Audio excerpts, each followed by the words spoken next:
Mustang. Dhakuakhana আঞ্চলিক টাই আহোম ছাত্ৰ সন্থাৰ প্ৰতিনিধিও বিষয় বাছনি সভাখন যোৱা ইংৰাজী 4 মাৰ্চ 2024 তাৰিখ সোমবাৰে ঢকুৱাখানা টাই সাংস্কৃতিক গৱেষণা আৰু বিকাশ কেন্দ্ৰত অনুষ্ঠিত কৰা হয়।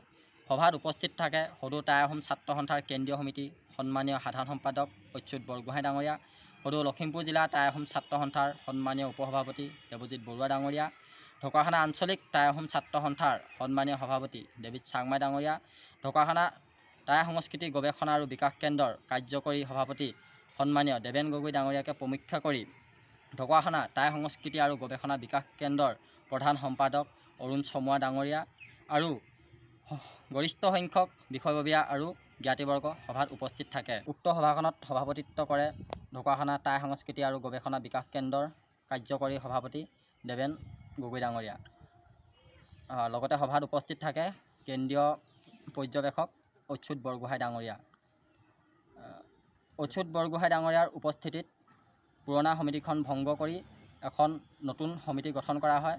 নতুন সমিতিৰ উপদেষ্টা হিচাপে মনোনীত কৰা হয় সন্মানীয় দেৱেন গগৈ ডাঙৰীয়া, সন্মানীয় অৰুণ চমুৱা ডাঙৰীয়া, সন্মানীয় সঞ্জীৱ বৰুৱা ডাঙৰীয়া। তাৰোপৰি সভাপতি হিচাপে মনোনীত কৰা হয় সন্মানীয় ডেভিড চাংমাই ডাঙৰীয়া। সাধাৰণ সম্পাদক হিচাপে মনোনীত কৰা হয় ৰঞ্জন সন্দিকৈ অৰ্থাৎ মোক।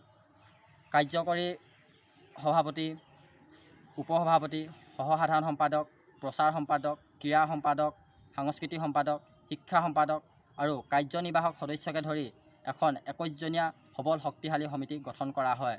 শেষত কেন্দ্ৰীয় সমিতিৰ সন্মানীয় সাধাৰণ সম্পাদক অচ্যুত বৰগোহাঁই ডাঙৰীয়া আৰু লখিমপুৰ জিলা টাই আহোম ছাত্ৰ সন্থাৰ উপসভাপতি দেৱজিৎ বৰুৱা ডাঙৰীয়াই নতুন সমিতিখনক শুভেচ্ছা আৰু অভিনন্দন জ্ঞাপন কৰে।